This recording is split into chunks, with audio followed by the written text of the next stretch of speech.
Assalamualaikum warahmatullahi wabarakatuh. Selamat siang anak-anakku kelas 10 BDP 1 dan 2. Perkenalkan nama Ibu, nama lengkap Ibu ya, Siti Khairani. Biasa dipanggil dengan nama kecil Bu Rani. Nah, di sini Ibu mengajar mata pelajaran informatika, logika, dan teknologi digital di kelas 10 BDP SMK Al-Hidayah 1. Nah, pada tahun ini, tahun pelajaran 2021-2022, mata pelajaran informatika, logika, dan teknologi digital merupakan mata pelajaran terbaru di tahun pelajaran ini sesuai dengan struktur kurikulum yang diterapkan di SMK Al-Hidayah 1. Dan untuk pelajaran informatika, logika, dan teknologi digital ini merupakan mata pelajaran yang ada di semua jurusan yang ada di SMK Al-Hidayah 1. Baik anak-anakku, pada kesempatan ini Ibu akan memberikan materi bab 1 informatika, logika, dan teknologi digital kelas 10, yaitu integrasi antar aplikasi Office. Nah, sebelum kita mempelajari, kita akan mengetahui terlebih dahulu kompetensi dasar yang ada di mata pelajaran ini. Nah, anak-anakku semuanya, sebelumnya tadi sudah Ibu jelaskan untuk mengetahui kompetensi dasarnya pada materi ini. Yang pertama adalah KD 3.1, mengenal lebih integrasi antara aplikasi Office, pengolah kata, angka, dan presentasi. Nah, di sini pengolah kata itu kita menggunakan Microsoft Word, angka kita menggunakan Microsoft Excel, dan presentasi kita menggunakan Microsoft PowerPoint. Nah, yang kedua, kompetensi dasar yang kedua, KD 4.1.1, yaitu membuat laporan yang membutuhkan integrasi objek data dalam bentuk angka maupun visualisasi chart, grafik, gambar, atau foto. Jadi seperti inilah contohnya ya. Jadi dalam bentuk angka itu adalah seperti biasa di Microsoft Excel, kemudian di Microsoft Excel itu datanya kemudian akan digabungkan dengan grafik atau chart, kemudian di Microsoft Word itu untuk memasukkan file atau mengedit file, juga untuk gambar ataupun foto. Selanjutnya yang KD ketiga memakai fitur lanjut aplikasi Office. Nah, memakai fitur lanjut aplikasi Office itu adalah dengan menggunakan hyperlink ya. Jadi itu kompetensi dasar yang ada di materi kita ini ya, di materi pelajaran informatika, logika, dan teknologi digital. Nah, apa saja tujuan pembelajarannya? Nah, tujuan pembelajarannya ada 3 juga. Jadi yang pertama adalah mengenal lebih dalam integrasi antar aplikasi Office.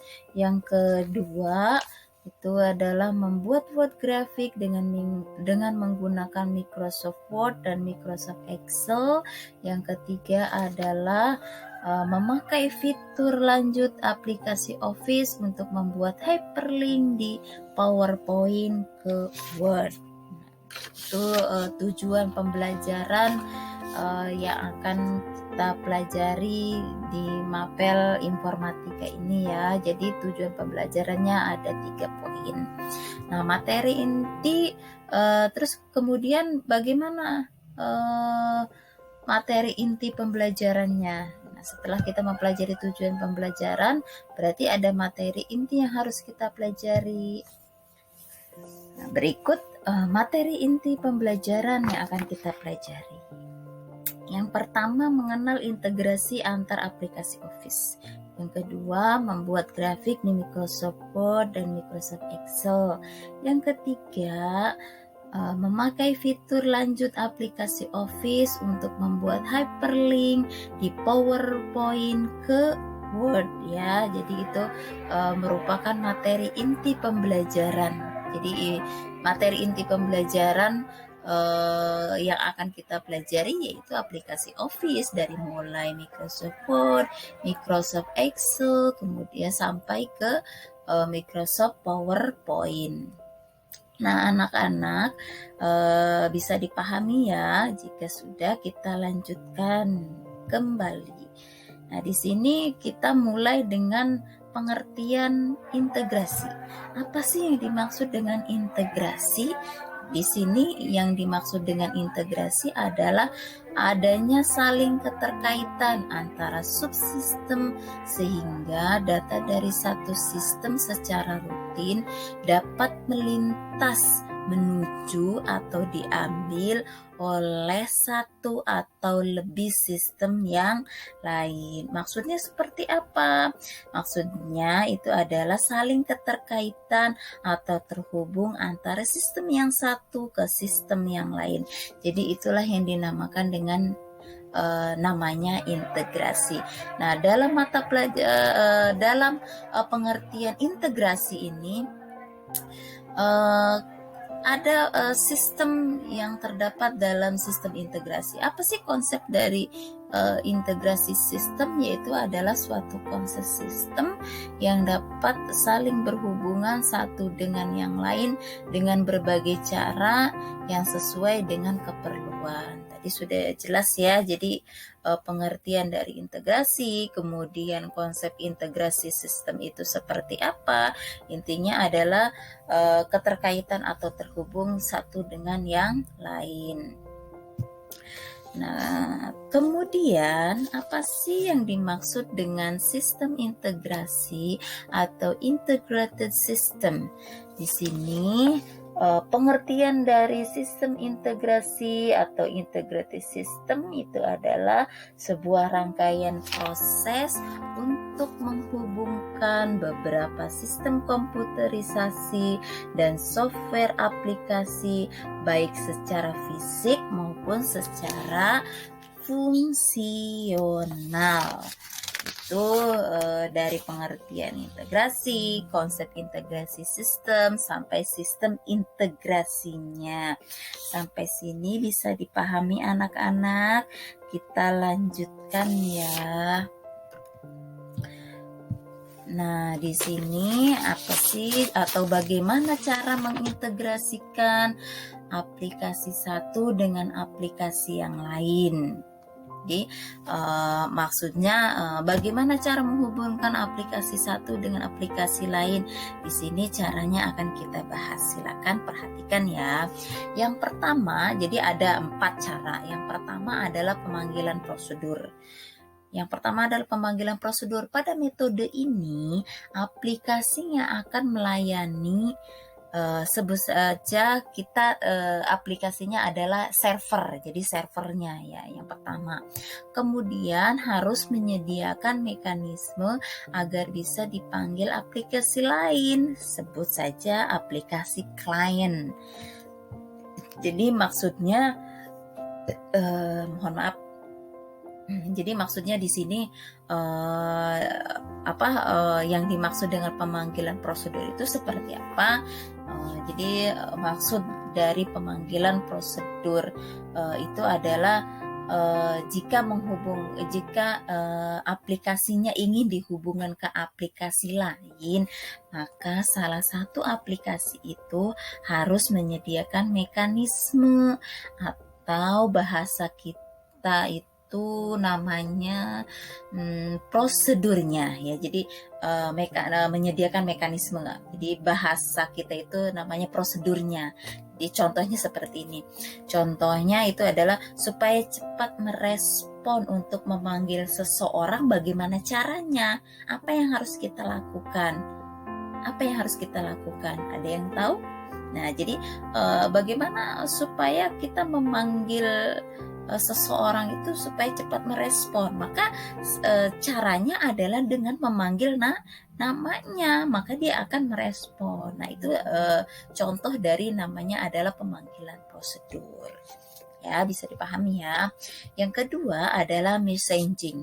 Jadi aplikasi ini saling terhubung satu sama lain dengan bertukar pesan, messaging, message, pesan. Nah, contohnya jadi ketika kita mengirim pesan, menerima pesan, baik itu lewat email, SMS maupun WhatsApp, itu ya. Yang ketiga, sharing database. Pengirim dan penerima menggunakan database sebagai database untuk kemudian dibaca,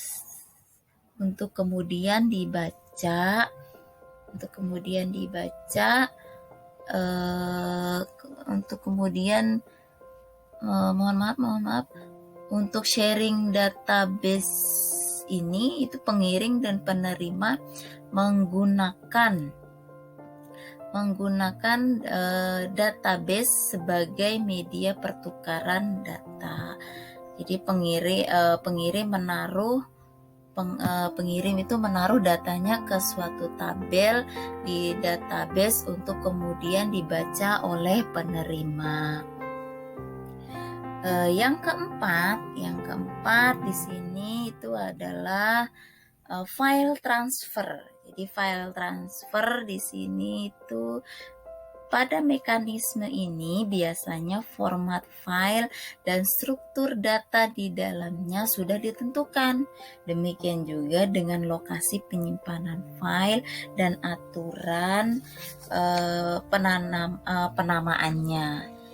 Jadi tadi dari mulai pemanggilan prosedur, messenger, terus kemudian sharing database, sampai keempat itu adalah file transfer.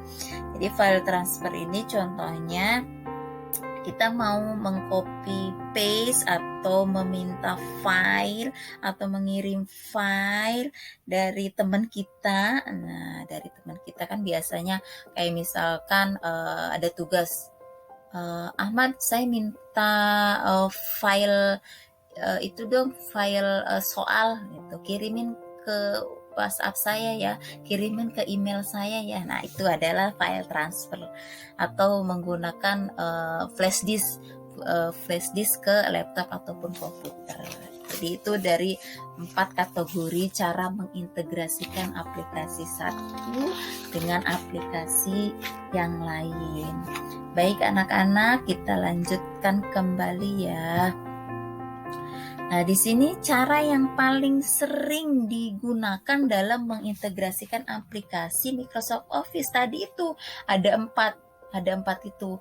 Nah, jadi dari keempat itu atau cara apa yang paling sering digunakan yang tanpa sadar oleh kita gunakan? Itu ada 2. Yang pertama adalah pemanggilan prosedur, yang kedua adalah file transfer. Jadi 2 kategori atau 2 cara inilah yang sebenarnya tanpa sadar kita sering gunakan ya. Nah, itu yang kita sering gunakan ya anak-anak. Jadi tanpa sadar sebenarnya kita sudah sering menggunakannya dengan baik. Kita lanjutkan ya. Nah, anak-anak di sini ada 3 contoh yang akan kita praktekkan. Jadi dari penjelasan yang tadi Ibu jelaskan, di sini ada beberapa.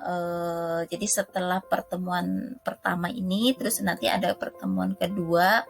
Nah, pertemuan ketiga itu kita akan melaksanakan praktek pertama untuk integrasi antara Microsoft Office Word dan dengan Microsoft Office Excel.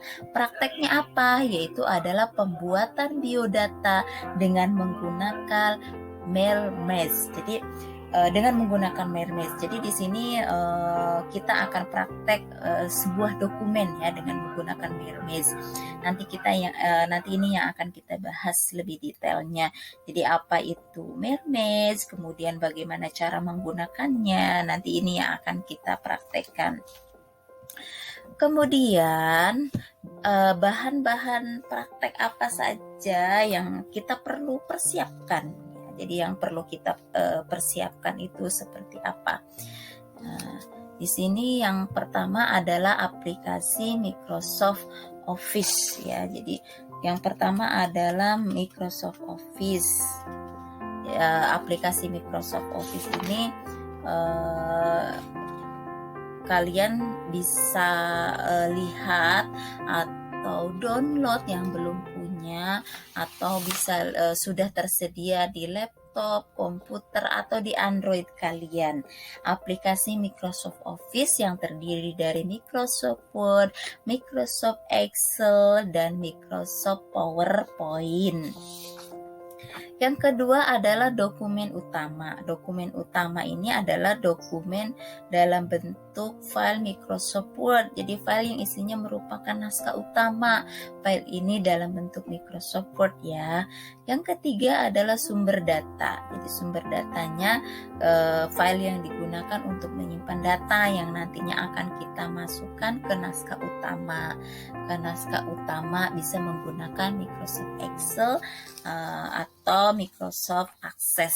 Jadi Microsoft utamanya di sini dimasukkan ke naskah utama. Naskah utamanya yang mana, Bu? Nah, ini kembali ke nomor 2. Naskah utamanya adalah dalam bentuk Microsoft Word. Nah, kemudian yang selanjutnya adalah sebagai sumber datanya. Sumber datanya itu akan dimasukkan ke naskah utama dengan menggunakan Microsoft Excel ya.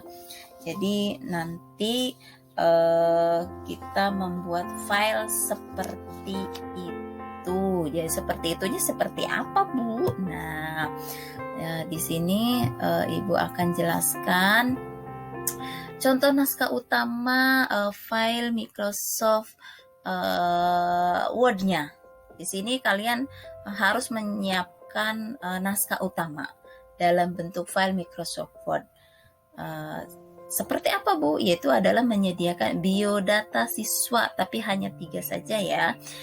Nama, jenis kelamin, tempat tanggal lahir. Ini yang akan kita jadikan naskah utama. Jadi kalian nanti harus menyiapkan naskah ini, file ini dalam bentuk Microsoft Word, yaitu adalah biodata siswa yang terdiri dari nama, jenis kelamin, kemudian tempat tanggal lahir. Nah, kemudian yang kedua, sumber datanya seperti apa, Bu? Nah, di sini sebagai contoh file dari sumber data dalam bentuk Microsoft Excel itu adalah nama, jenis kelamin, tempat lahir, tanggal lahir. 5 kategori inilah yang harus kalian isi ya, Bu. Isinya dengan nama-nama siapa, dengan nama ya bisa juga dengan nama-nama keluarga kamu, ayah, ibu, adik, kakak. Kalau tidak punya adik kakak ya punya paman, bibi, tetangga, atau saudara. Jadi 5 itu yang harus kalian isi. Jadi harus kalian persiapkan juga dalam bentuk file sumber datanya dalam bentuk Microsoft Excel ya. Baik anak-anak, bisa dipahami ya, itu bisa dipahami dari mulai tadi penjelasan yang Ibu sampaikan, dari pengertian, terus kemudian sampai ke untuk pertemuan kedua, ketiga. Jadi praktek itu akan kita mulai di pertemuan ketiga. Pertemuan keduanya, Bu, kita mau ngapain? Nah, pertemuan keduanya ya berarti Ibu akan memberikan contoh terlebih dahulu. Jadi file-file apa yang akan dipersiapkan, seperti apa, tentunya dengan video tutorialnya ya. Jadi setelah pertemuan kedua baru kemudian kita akan melaksanakan praktek ketiga. Jadi boleh kalau sudah kalian sudah mengerti apa yang tadi Ibu sampaikan, silakan dipersiapkan mulai dari sekarang, tidak masalah ya, tidak apa-apa. Baik anak-anak, bisa dimengerti dan bisa dipahami ya. Semoga di pertemuan pertama ini bisa dipahami dan bisa dijadikan bekal untuk pertemuan selanjutnya. Terima kasih untuk semuanya. Selamat belajar, tetap semangat. Wassalamualaikum warahmatullahi wabarakatuh.